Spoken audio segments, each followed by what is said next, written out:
Hi friends, welcome to my channel infinite learn 17. ఈరోజు మనం ఒక మంచి కథ తెలుసుకుందాం. అది విన్నాక మీరందరూ ఇది కదా అసలైన ఫ్రెండ్షిప్ అంటారు. అంటే స్నేహానికి పర్యాయపదంగా నిలిచిన శ్రీకృష్ణ కుచేలుని కథ అన్నమాట. నీ మిత్రుడెవరో చెప్పు, నువ్వేంటో చెబుతాను అంటారు పెద్దలు. అంటే మన స్నేహం మన వ్యక్తిత్వానికి అద్దం పడుతుంది అని పెద్దల అభిప్రాయం. మన ఫ్రెండ్స్ మన జీవితాన్ని అంత ఎఫెక్ట్ చేస్తారన్నమాట. అందుకే మనం ఫ్రెండ్స్‌ని చేసుకోవడం ఒక గొప్ప మార్పు తీసుకొస్తుంది. ఇక స్టోరీలోకి వెళ్ళినట్లయితే ఇది కృష్ణ అండ్ కుచేలుని ఫ్రెండ్‌షిప్ స్టోరీ అన్నమాట.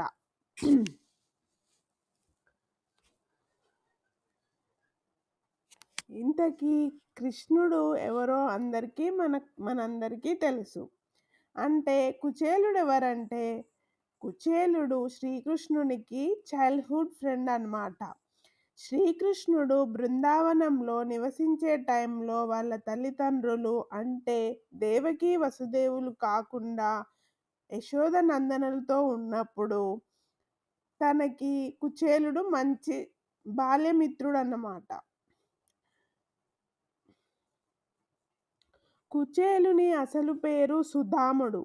ప్రతిరోజు కుట్టడానికి కూడా వీలులేని చిరుగు బట్టలను ధరించేవాడు. కాబట్టి అతనికి కుచేలుడని పేరు వచ్చింది. వీళ్ళు బృందావనంలో చాలా అన్యోన్యంగా ఆడుతూ పాడుతూ తమ బాల్యాన్ని ఆస్వాదిస్తూ ఉండేవారు. వీళ్ళు ఇద్దరూ సాందీపుని వద్ద విద్యాభ్యాసం చేశారు. భగవానుడైన శ్రీకృష్ణుడు సాందీపుని వద్ద విద్యను అభ్యసించాడు. అక్కడ కృష్ణునితో పాటు సుధాముడు కూడా చదువుకున్నాడు. అంటే ఈ ఇద్దరికి మంచి ఫ్రెండ్షిప్ ఏర్పడిందన్నమాట. దీంతో శ్రీకృష్ణుడు, సుధాముడు మంచి ఫ్రెండ్స్‌గా ఆ గురుకులంలో పేరు తెచ్చుకున్నారు. తర్వాత వాళ్ళ విద్యాభ్యాసం పూర్తయ్యాక శ్రీకృష్ణుడు ద్వారకకు వెళ్ళిపోతాడు. అప్పుడు సుధాముడు అనగా ఈ కుచేలుడు తన సొంత గ్రామానికి వెళ్ళిపోతాడు. యాక్చువల్‌గా ఈ కుచేలుడు అల్పసంతోషి. అంటే కొద్ది రోజులకు సుధామునికి వివాహం జరుగుతుంది. సుధాముడు సహజంగా అల్పసంతోషి. తనకి డబ్బు మీద, ధనం మీద ఎలాంటి పెద్ద ఆశలు ఉండకుండా సంతోషంగా తనకున్నంతలో తాను చాలా సంతోషంగా జీవిస్తూ అన్ని నియమాలు పాటిస్తూ జీవిస్తాడు. అతని భార్య కూడా ఎంతో ఉత్తమురాలు. తన భర్తకి ఎంతో అనుకూలంగా ఉంటూ ఉన్నంతలో సంసారాన్ని సాగిస్తూ ఉంటుంది. కుచేలుడికి ఈ దంపతులు ఎంతో దరిద్రాన్ని అనుభవిస్తూ ఉంటారు. దానికి తోడు వారికి చాలామంది సంతానం కూడా ఉన్నారు. దీంతో ఆ దారిద్ర్యం నుంచి బయటపడే మార్గం కోసం ఆలోచిస్తూ వాళ్ళు జీవనం సాగిస్తూ ఉంటారు.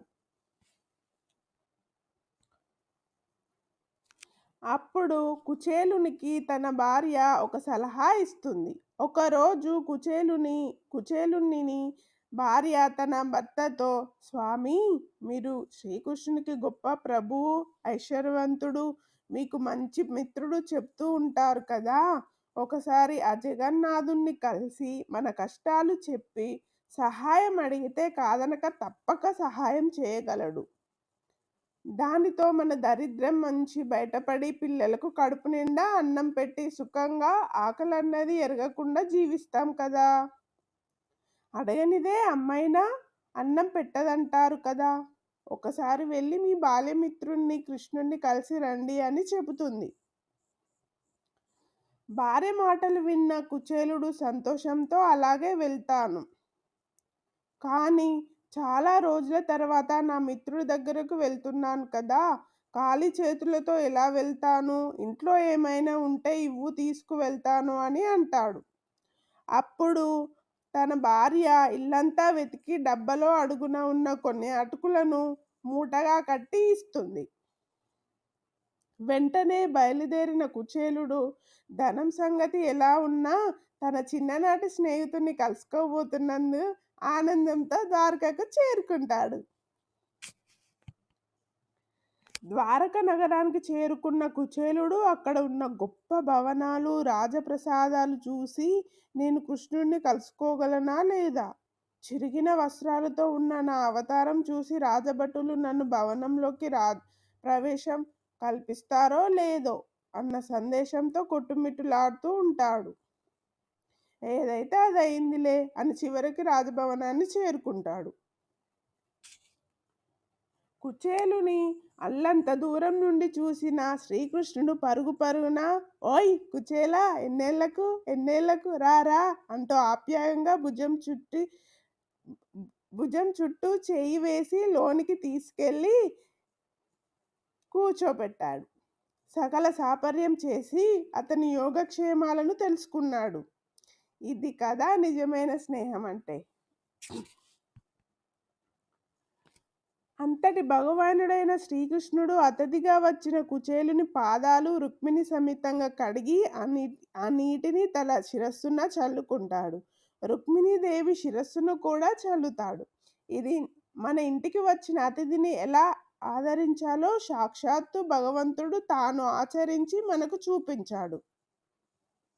అనంతరం కుచేలునికి సకల అతిథి మర్యాదలు చేసి వారిద్దరూ బాల్యంలో వారు గురుకులంలో ఉన్నప్పటి సంగతులను గుర్తు చేసుకొని సంతోషంలో మునిగిపోయారు.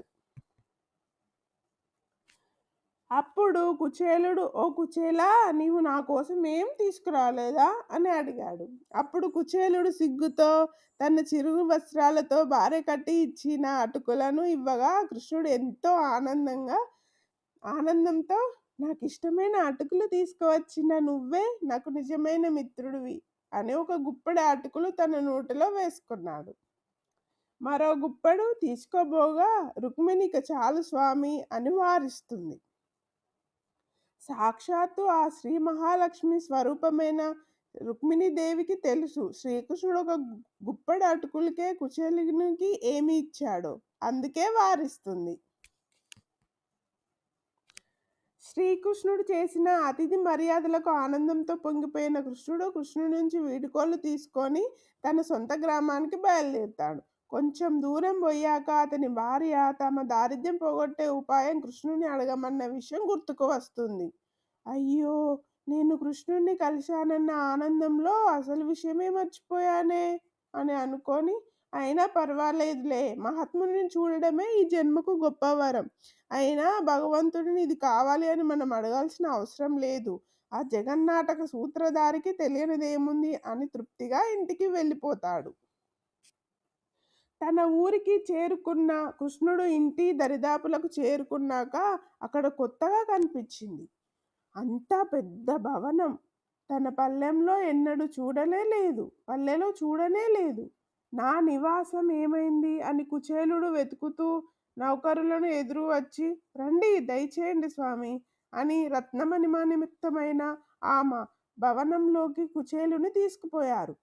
లోనికి వెళ్ళగానే ఆభరణాలతో అలంకరించుకొని అతని భార్య ఎదురై స్వామి దయచేయండి అని రత్నమణిమాణిక్యాలతో దేదివ్యమానంగా వెలుగుతున్న ఆ ఐశ్వర్య నివాసంలోకి తీసుకెళ్ళిపోయింది. కాస్త తేరుకున్నాక కుచేలుడికి ఇదంతా కృష్ణ పరమాత్ముని అనుగ్రహమే అని అర్థమైంది. ఆ పరమాత్మకి చాలా ధన్యవాదాలు చెప్పుకున్నాడు మనసులో. ఇది అండి ఈరోజు కథ. మీకు చాలా నచ్చిందని భావిస్తున్నాను. Thank you for watching. Please subscribe, like, share.